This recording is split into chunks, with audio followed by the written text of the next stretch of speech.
The morning sun cast long shadows across Camp Pendleton as Colonel Marcus Rodriguez adjusted his uniform and prepared for another routine day at the elite SEAL training facility.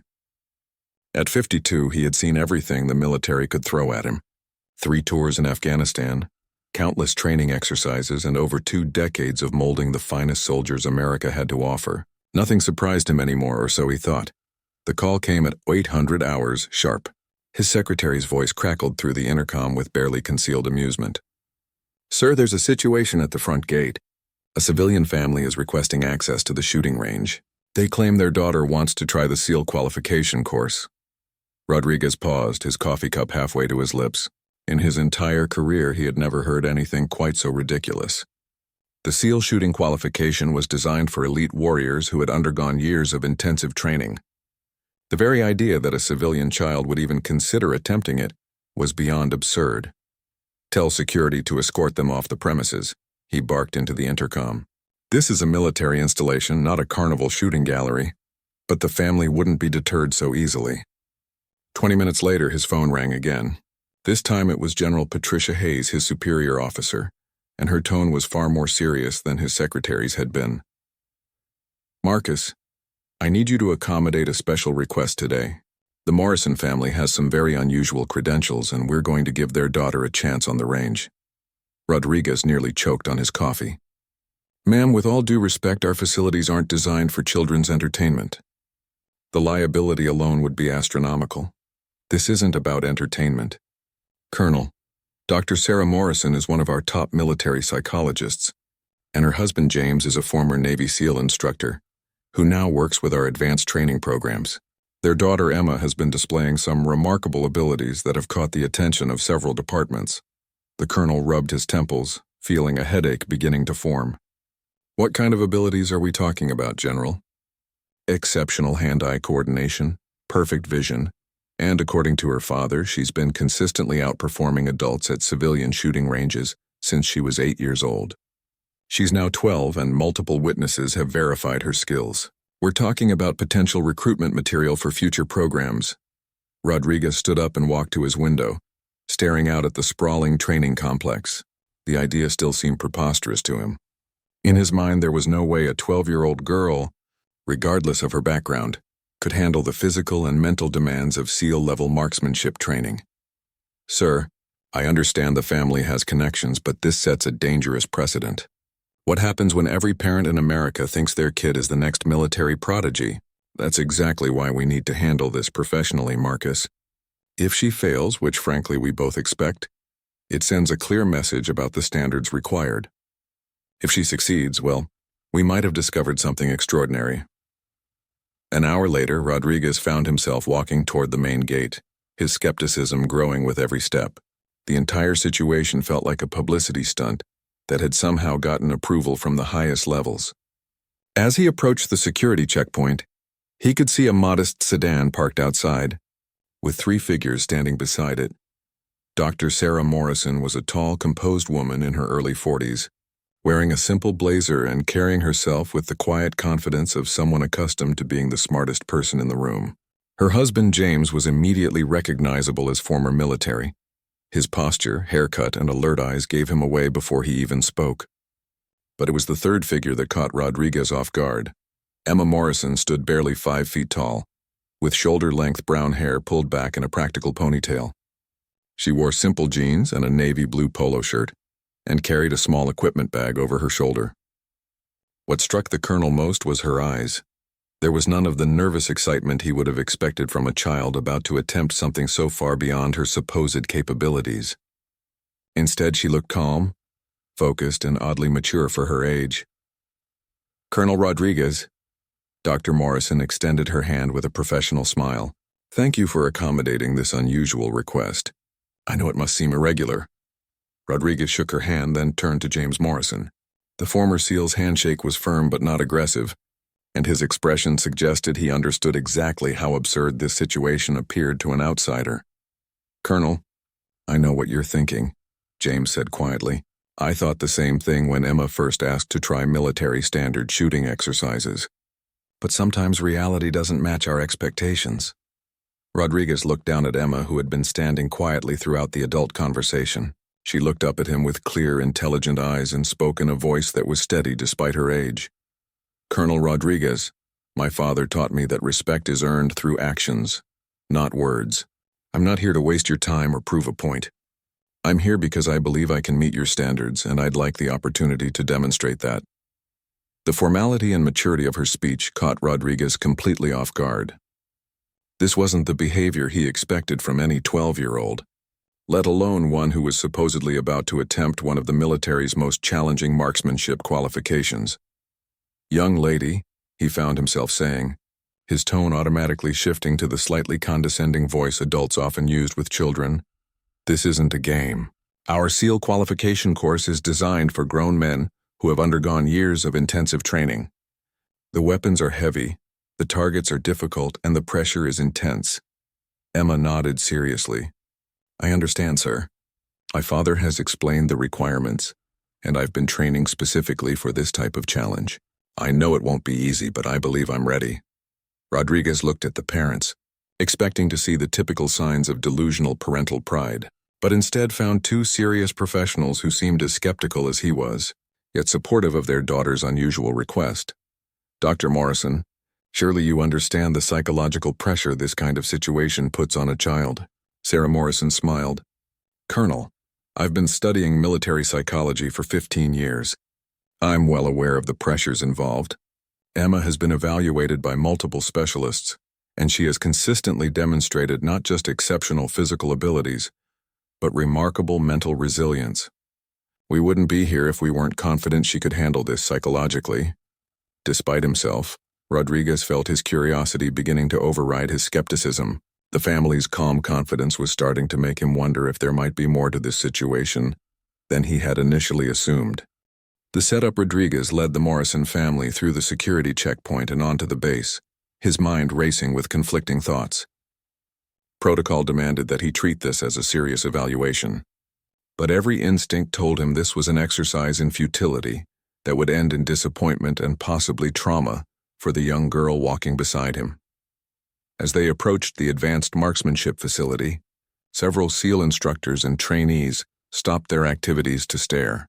Word had already spread through the tight-knit community about the unusual visitor, and Rodriguez could see the mixture of amusement and disbelief on their faces. Sergeant Mike Torres, one of his most experienced instructors, approached with barely contained skepticism. "Colonel, the range is set up according to your specifications. Standard SEAL qualification course, all safety protocols in place. But sir, are you sure about this? We've had grown men wash out of this program after one session." Rodriguez nodded grimly. "I have my orders, Sergeant. Let's just get this over with as quickly and safely as possible." The advanced marksmanship facility was an imposing structure designed to challenge even the most skilled shooters. Multiple target ranges extended into the distance with obstacles, moving targets, and precision challenges that required not just accuracy, but speed, adaptability, and nerves of steel. The weapons available included everything from standard-issue pistols to high-powered rifles that could stop a vehicle. Emma walked into the facility with the same calm demeanor she had maintained since arriving. She looked around at the various shooting stations, taking in the complexity of the setup without any visible signs of intimidation. Her father stayed close beside her, occasionally pointing out specific equipment or explaining technical details in hushed tones. "The standard qualification consists of 5 phases," Rodriguez explained, his tone becoming more official as he shifted into instructor mode. "Phase 1 is basic marksmanship with a sidearm at various distances. Phase 2 introduces moving targets and time constraints. Phase 3 adds environmental factors like low light and simulated stress conditions. Phase 4 involves precision shooting with rifles at extended ranges. Phase 5 is the Zhonghe challenge, combining all skills under maximum pressure." Dr. Morrison took notes on a small tablet, while her husband nodded approvingly at the setup. Emma listened intently, asking occasional technical questions that surprised Rodriguez with their sophistication. "What's the qualification standard for each phase?" she asked. "For SEAL candidates, we require a minimum of 85% accuracy in phases 1 through 3, 90% in phase 4, and 80% in the final Zhonghe challenge," Most civilian shooters, even experienced ones, struggle to achieve 60% on our course. Emma nodded and began unpacking her equipment bag. Rodriguez was surprised to see professional-grade ear protection, shooting glasses, and what appeared to be custom-fitted gear designed for someone her size. Everything was high quality but scaled down appropriately. James Morrison stepped forward to address the growing crowd of observers. "Gentlemen, I know this situation seems unusual, but I want to assure you that Emma has been training for this type of challenge for over 2 years. She's not here on a whim or because of parental delusion. She's here because she has consistently demonstrated abilities that warrant serious evaluation." Sergeant Torres crossed his arms and spoke with the blunt honesty common among military instructors. "With all due respect, sir, training at civilian ranges and handling military-grade evaluations are completely different experiences. The weapons are heavier, the pressures are more intense, and the margin for error is essentially zero." Emma looked up at Torres with the same steady gaze she had given Rodriguez. "Sergeant, may I ask what your personal best score is on this course?" Torres was taken aback by the directness of the question. 94% overall achieved after 3 years of intensive training. "That's impressive," Emma replied genuinely. "I hope to achieve something similar, though I understand it may take multiple attempts to reach that level." The maturity and realism of her response surprised everyone present. Rather than the bravado or unrealistic confidence they might have expected from a child, Emma demonstrated a clear understanding of the challenge ahead and realistic expectations about her performance. Rodriguez found himself reassessing the situation. The girl's calm professionalism was beginning to make him wonder if there might be more to this demonstration than he had initially believed. Still, intellectual maturity and actual shooting ability were completely different things. "All right then," he announced to the assembled group. "Let's begin with the basic safety briefing and equipment familiarization. Remember, this is a live-fire exercise with real weapons and real ammunition. Everyone will follow standard safety protocols regardless of age or experience level." Emma spent the next 30 minutes going through the same safety briefing that every SEAL candidate received. She demonstrated proper weapon handling, range safety procedures, and emergency protocols with a precision that impressed even the most skeptical observers. When asked to repeat back the key safety rules, she did so flawlessly, adding details that showed she had internalized the information rather than simply memorizing it. The first weapon presented to her was a standard military sidearm, a Sig Sauer P226 that weighed significantly more than civilian firearms. Rodriguez watched carefully as Emma examined the weapon, checking its condition and familiarizing herself with its specific features. Her movements were methodical and confident, following proper procedures without any apparent difficulty handling the weapon's weight. The first phase consists of 30 rounds at distances of 7, 15, and 25 yards, Rodriguez explained. 10 rounds at each distance with specific time limits for each string. Accuracy requirements are strict, and any safety violations result in immediate disqualification. Emma nodded and moved to the firing line, assuming a proper shooting stance that immediately caught the attention of the observing instructors. Her posture was textbook perfect, with proper foot placement, grip, and sight alignment that would have earned praise in any advanced shooting school. The range fell silent as she prepared for her first shot. Rodriguez found himself holding his breath, partly from curiosity and partly from concern about what would happen if this experiment went badly. The assembled SEALs and instructors watched with varying degrees of skepticism and anticipation. Emma raised the weapon, aimed carefully at the 7-yard target, and fired her first shot. The sharp crack of the pistol echoed through the facility, followed by an immediate call from the range officer checking the target through binoculars. "Center ring. Perfect placement." A murmur went through the crowd of observers. One good shot could be luck, but the confidence with which Emma adjusted her stance and prepared for the second shot suggested this might be something more significant than anyone had expected. As she continued firing, her movements remained smooth and controlled. There was no visible recoil compensation issues that typically affected smaller shooters using full-size weapons, and her timing between shots was consistent and measured. By the time she finished the first string of 10 shots, even the most skeptical observers were paying serious attention to what they were witnessing. The target retrieval system hummed as it brought Emma's first target back for inspection. Rodriguez walked over to examine the results, expecting to see the scattered pattern typical of even experienced shooters on their first attempt with unfamiliar equipment. What he found instead made him pause and look again. Of the 10 shots fired at the 7-yard line, 8 were clustered tightly in the center ring, with the remaining 2 just outside in the 9-point zone. It was the kind of grouping that would have earned respect from any SEAL instructor, achieved by a 12-year-old girl who had never used this particular weapon before. "Sergeant Torres," Rodriguez called out, trying to keep his voice neutral. "What's your assessment of this target?" Torres examined the target carefully, his expression shifting from skepticism to surprise. "Sir, this is a 96% score on the first string. That's exceptional performance by any standard." The crowd of observers began murmuring among themselves. Emma, meanwhile, had already moved to the 15-yard line and was preparing for the next phase of the qualification. Her demeanor remained calm and focused, showing no signs of excitement or pressure despite the growing attention from the spectators. Dr. Morrison approached Rodriguez while her daughter prepared for the next string of fire. "Colonel, I should mention that Emma has a unique approach to shooting. She doesn't just aim and fire. She has developed a mental process that allows her to calculate environmental factors and weapon characteristics almost instantaneously." "What kind of mental process?" Rodriguez asked, his skepticism warring with the evidence he had just witnessed. "She has what psychologists call enhanced spatial intelligence combined with exceptional pattern recognition. When she looks at a target, she doesn't just see where she wants to hit. She automatically calculates the weapon's ballistics, environmental conditions, and her own physical state to determine the exact sight picture needed for a perfect shot." Rodriguez watched Emma as she took her stance at the 15-yard line. She spent several seconds in what appeared to be intense concentration, her eyes moving between the target and her weapon's sights in a pattern that seemed almost mechanical in its precision. The second string of shots began, and immediately it was clear that something extraordinary was happening.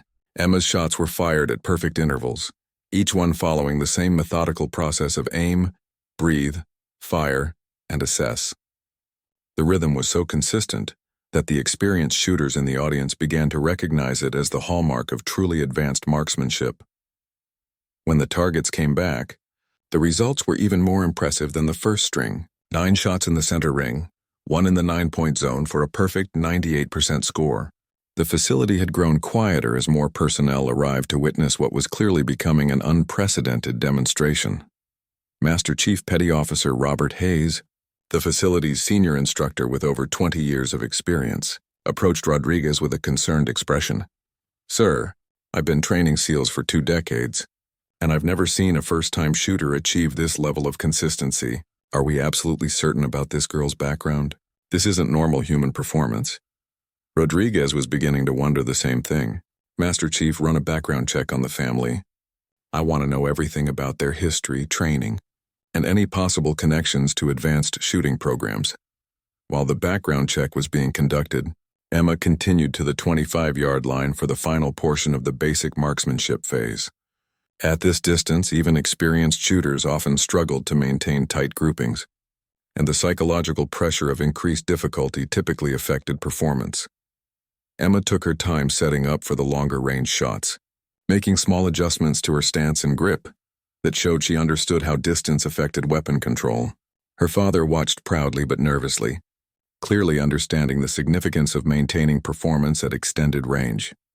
The third string of shots echoed through the facility, each one fired with the same methodical precision that had characterized her previous performance. When the target returned, the crowd of observers fell completely silent. 10 shots, all within the center ring.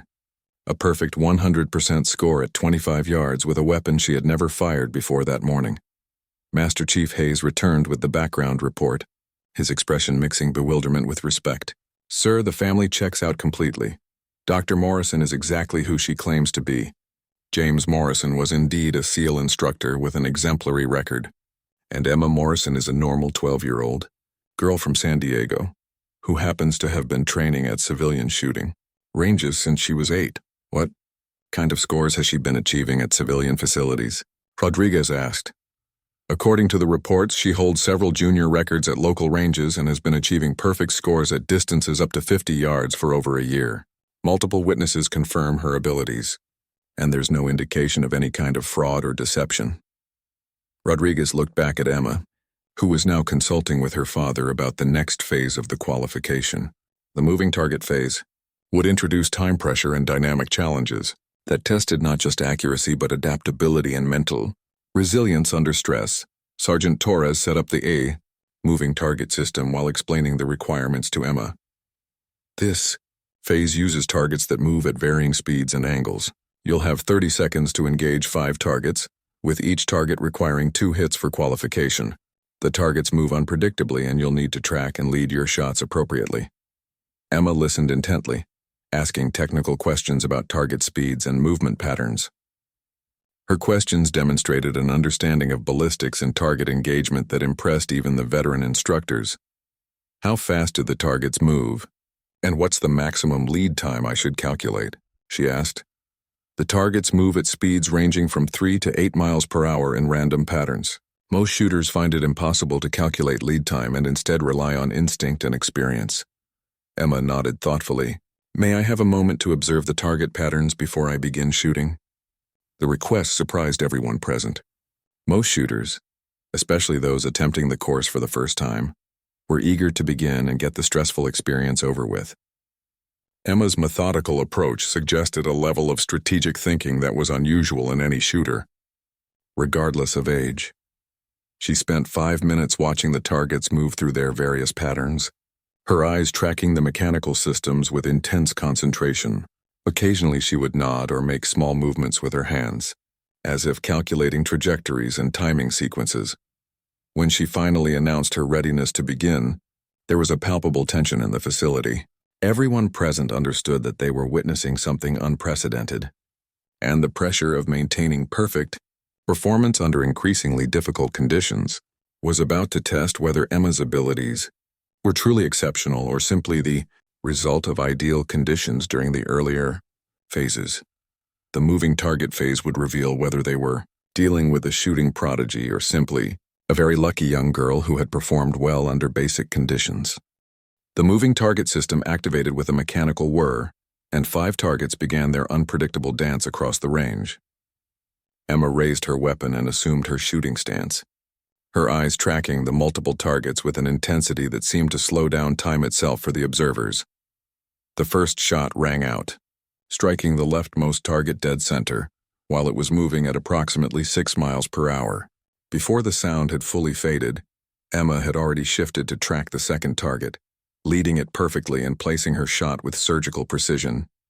The crowd of seasoned military professionals watched in stunned silence as she systematically engaged each target, with the kind of fluid motion typically seen only in advanced combat veterans.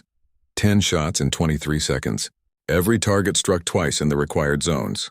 A perfect score under conditions that challenged even the most experienced SEAL candidates. Master Chief Hayes approached Rodriguez, his voice barely above a whisper. Sir, in 20 years of running this course, I've seen exactly 3 people achieve perfect scores on moving targets during their first attempt. All 3 were combat veterans with multiple deployments and years of specialized training. Rodriguez nodded grimly, his earlier skepticism now completely replaced by a growing sense that they were witnessing something that would require significant documentation and analysis. Master Chief, I want everything recorded and witnessed. If this continues, we're going to need irrefutable evidence of what we've seen here today. Emma had moved on to the third phase, environmental challenge shooting. This portion of the qualification took place in a specially designed facility that simulated various combat conditions including low light, simulated stress, and environmental obstacles. It was designed to test not just shooting skills but psychological resilience under adverse conditions. The lights in the facility dimmed to simulate dawn or dusk conditions, and a sound system began playing audio designed to create stress and distraction. Smoke machines filled the air with a light haze that reduced visibility and required shooters to adapt their techniques. Accordingly, Dr. Morrison approached Rodriguez as her daughter, prepared for this more challenging phase. Colonel, I should warn you that Emma sometimes enters what appears to be an almost trance-like state during high-stress shooting situations. It's not a medical condition. It's more like an extreme form of focus that allows her to filter out all distractions and concentrate solely on the task at hand. How long has she been able to do this? Rodriguez asked, his concern for the girl's well-being mixing with his professional curiosity. Since she was 9, the first time it happened was at a civilian competition, where some older shooters were trying to intimidate her with verbal harassment. Instead of becoming upset, she seemed to shut out everything except the targets and shot a perfect score, under conditions that were affecting even the adult competitors. Rodriguez observed Emma as she adjusted to the changed conditions. Her movements had become even more deliberate and focused, and there was indeed something almost meditative about her demeanor as she prepared for the environmental challenge phase. The targets in this phase were positioned at various distances and angles, partially obscured by obstacles and affected by the environmental conditions. Shooters were required to engage 15 targets within a strict time limit while navigating through a course that simulated real-world tactical situations. Emma began moving through the course with surprising fluidity for someone her size. She had to adjust her approach at several obstacles designed for adult-sized candidates, but she did so with problem-solving skills that impressed the observing instructors. Her shooting remained accurate despite the additional physical and mental challenges, and her time management was exceptional. Halfway through the course, she encountered a particularly difficult section where targets were positioned to require shots while moving between cover positions. This was the point where many SEAL candidates struggled, as it required simultaneous management of movement, timing, and precision shooting under stress. Emma paused for several seconds behind a barrier, and observers could see her calculating angles and timing with intense concentration. When she emerged to engage the targets, her movement was smooth and controlled, and her shots were placed with the same precision she had demonstrated throughout the morning. Sergeant Torres, who had been calling out her performance throughout the phase, announced the results with barely concealed amazement. 14 of 15 targets struck in the required zones, completed in optimal time with no safety violations. That's a 93% score under conditions that typically reduce experienced shooter performance by 20 to 30%. The facility had grown crowded with personnel from other departments who had heard about the unusual demonstration taking place. Word was spreading throughout the base about the young civilian who was systematically destroying every assumption about age, size, and experience in relation to advanced marksmanship. Phase 4 introduced precision rifle shooting at extended ranges. Emma was presented with a military-grade rifle that weighed significantly more than anything she had used previously, and the targets were positioned at distances that challenged even experienced marksmen. James Morrison approached his daughter as she examined the rifle, speaking in quiet tones about the weapon's characteristics and the adjustments needed for long-range precision shooting. Emma listened carefully, asking technical questions about scope adjustment, ballistics, and environmental factors that affect bullet trajectory at extended ranges. The rifle phase required shots at 100, 200, and 300 yards with increasing precision requirements at each distance. The physical challenge of controlling the heavier weapon was compounded by the mental challenge of calculating ballistics and environmental factors that became increasingly critical at longer ranges. Emma's approach to the rifle phase was noticeably different from her pistol work. She spent more time in preparation for each shot, carefully adjusting her position and breathing pattern to accommodate the weapon's increased weight and power. Her movements were still methodical and controlled, but there was an added intensity that reflected her understanding of the increased difficulty. The first string of shots at 100 yards produced results that maintained her pattern of exceptional performance. 8 of 10 shots in the center ring, with the remaining 2 shots close enough to qualify for high scores. The crowd was no longer surprised by her accuracy, but rather by her consistency under increasingly challenging conditions. At 200 yards, the targets became more difficult to see clearly, and environmental factors like wind began to affect bullet trajectory significantly. Emma spent several minutes observing wind indicators and calculating adjustments before beginning her shots. Her performance at 200 yards was slightly less perfect than her previous work, but still exceptional by any standard.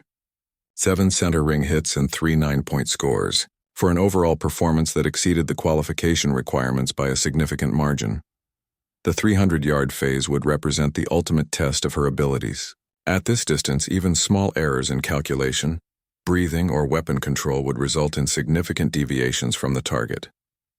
Many experienced shooters found the psychological pressure of long-range precision shooting to be as challenging as the physical requirements. As Emma prepared for the final rifle phase, Rodriguez realized that regardless of how she performed at 300 yards, they had already witnessed something that would require serious analysis and documentation. The question was no longer whether she could qualify, but rather how her abilities compared to the most elite shooters in the military.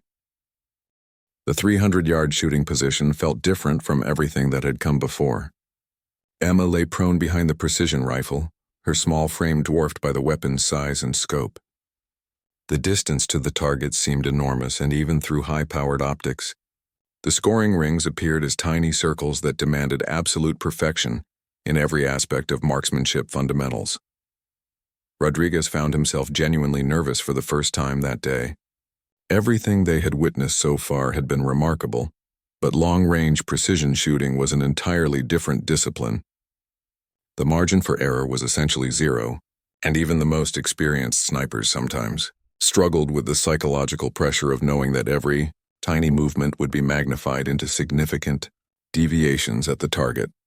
Emma spent nearly 10 minutes in preparation, adjusting her position multiple times and carefully studying the environmental conditions through her scope. She observed grass movements to judge wind direction and speed, checked her breathing pattern, and made minute adjustments to her rifle's position. Her thoroughness impressed even Master Chief Hayes, who had worked with some of the military's finest precision shooters. "She's following textbook long-range shooting procedures," Hayes whispered to Rodriguez. "Most people her age would be rushing to get it over with, but she understands that patience and preparation are critical at this distance." When Emma finally settled into her final shooting position, the entire facility fell silent. Personnel from throughout the base had arrived to witness what had become the most talked-about event in the installation's recent history. Even General Hayes had arrived and was observing from a position behind the firing line. The first shot at 300 yards cracked through the morning air with authority. Everyone waited tensely for the range officer's call, knowing that at this distance, even a perfect hold could result in a marginal hit due to factors beyond the shooter's control. Center ring. Perfect placement. A collective exhale came from the crowd of observers. One perfect shot at 300 yards could still be attributed to luck, but it demonstrated that Emma was capable of executing proper technique under maximum pressure. The second shot followed after a careful preparation period. Emma's breathing was controlled and rhythmic, and her trigger press was smooth and consistent. Again, the range officer's call confirmed a center ring hit. By the fifth shot, the crowd had grown to include nearly every available person on the base. Word had spread through informal channels that something unprecedented was happening at the advanced marksmanship facility, and off-duty personnel had arrived to witness what might be a historic demonstration. Emma completed the 10-shot string at 300 yards with remarkable consistency.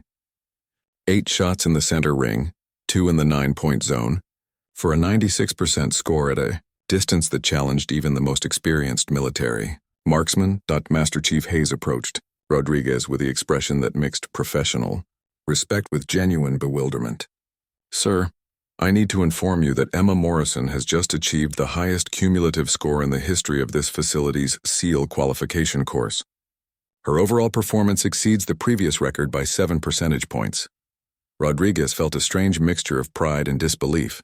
The morning had begun with his expectation that he would be gently discouraging a delusional family from pursuing unrealistic goals for their daughter. Instead, he was witnessing the destruction of performance records that had stood for years.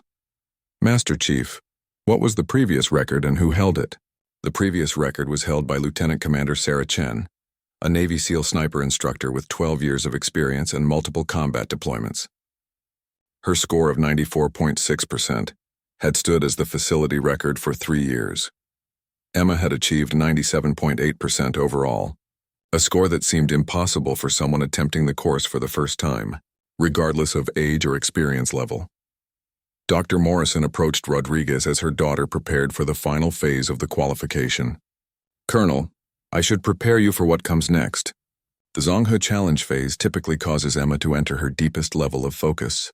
She may appear almost disconnected from her surroundings, but she's actually processing information at an accelerated rate. The Zonghe Challenge was designed to test every skill simultaneously under maximum pressure. Candidates had to navigate a complex course that combined precision shooting, moving targets, environmental obstacles, time pressure, and simulated stress conditions. It was the portion of the qualification that separated truly exceptional shooters from merely competent ones.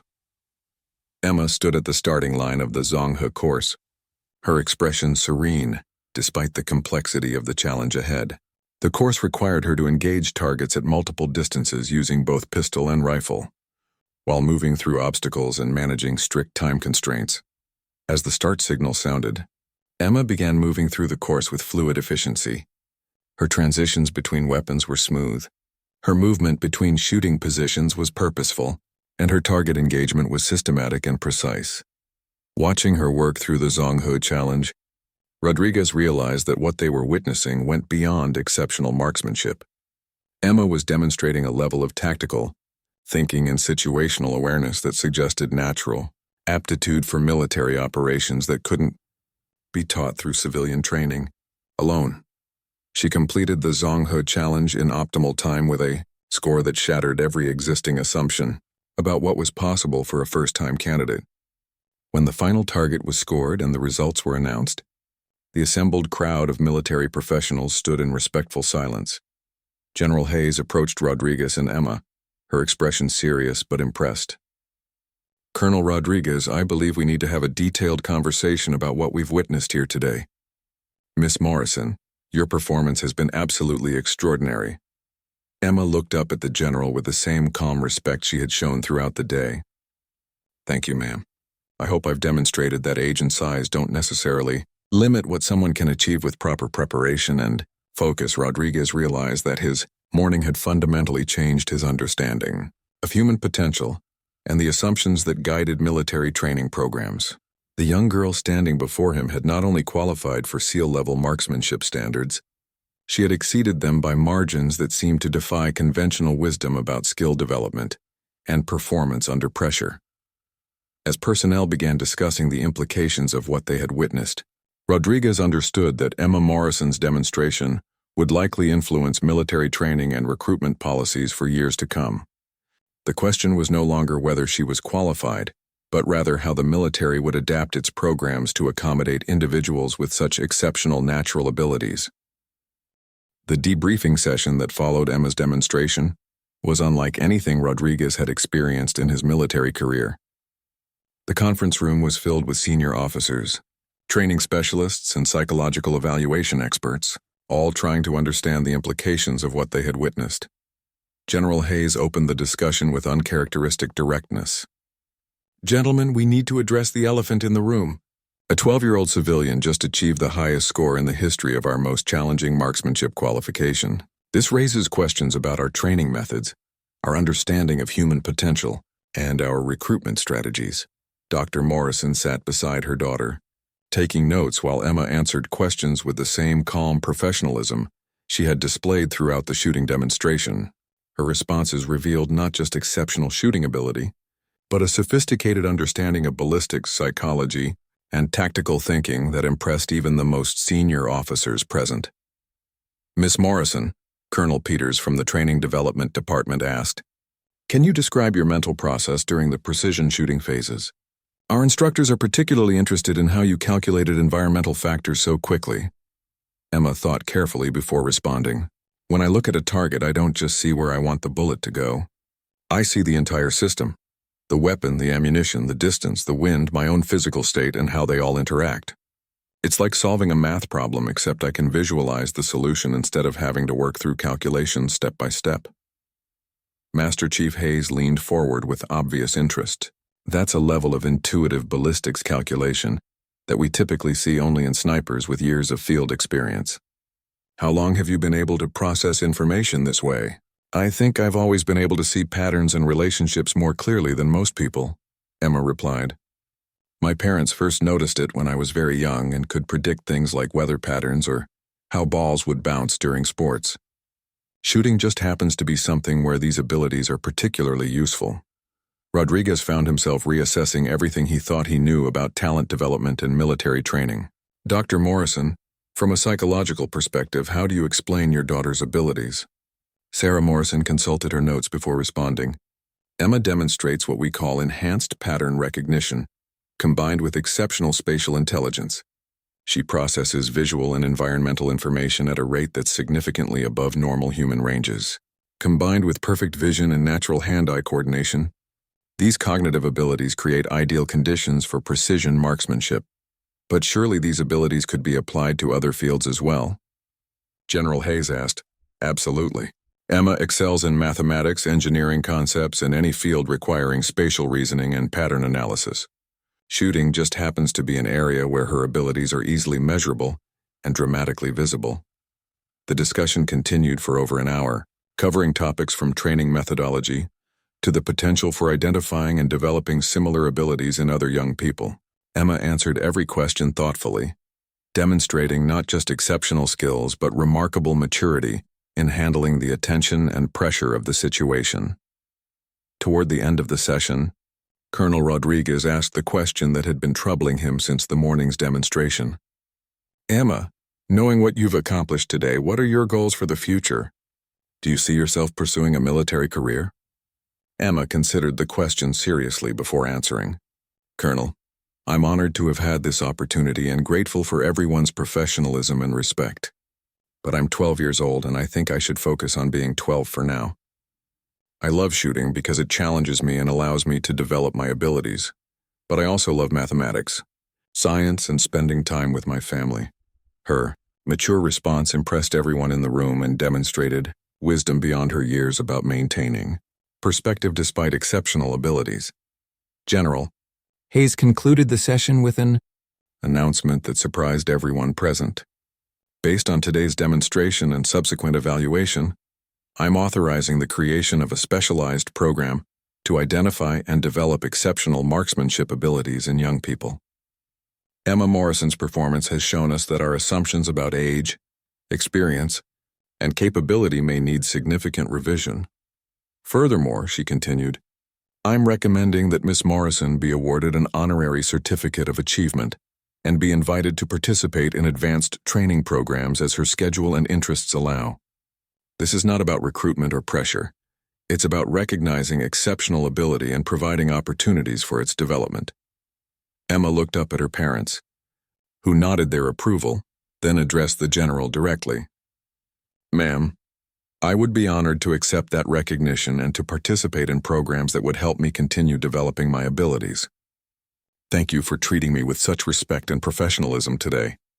As the formal session concluded, Rodriguez approached Emma privately. The morning had begun with his dismissive laughter at what he considered a ridiculous request. Now he found himself feeling somewhat humbled by the experience. Emma, I owe you an apology. When I first heard about your family's request, I thought it was a waste of time that would end in disappointment for everyone involved. You've taught me something important about the danger of making assumptions based on age or conventional expectations. Emma smiled genuinely for the first time that day. Colonel Rodriguez, you don't need to apologize. You did exactly what any responsible officer should do when presented with an unusual situation. You maintained safety standards, followed proper procedures, and gave me a fair opportunity to demonstrate my abilities. That's all anyone can ask for. Rodriguez realized that in addition to witnessing exceptional marksmanship, he had also observed exceptional character and maturity. Emma Morrison had not only shattered shooting records, she had done so with grace, humility, and respect for everyone involved. As the Morrison family prepared to leave the base, word of Emma's achievement had spread throughout the military community. Her demonstration would be analyzed, documented, and studied as an example of human potential that challenged conventional understanding of skill, development, and performance capabilities. The young girl who had been dismissed as a delusional child that morning was leaving as the holder of the facility's all-time marksmanship record and the inspiration for new programs designed to identify and develop exceptional abilities, regardless of age or conventional expectations. Rodriguez watched them drive away, reflecting on how a single morning had fundamentally changed his understanding of leadership, potential, and the importance of keeping an open mind when evaluating human capabilities. Emma Morrison had taught everyone present that exceptional ability could emerge from the most unexpected sources, and that wisdom sometimes came in surprisingly small packages. The story of the colonel who laughed at a little girl's request would become legendary within military training circles, not as a tale of embarrassment, but as a powerful reminder that greatness often defies our preconceptions, and that true leadership requires the humility to recognize excellence wherever it appears.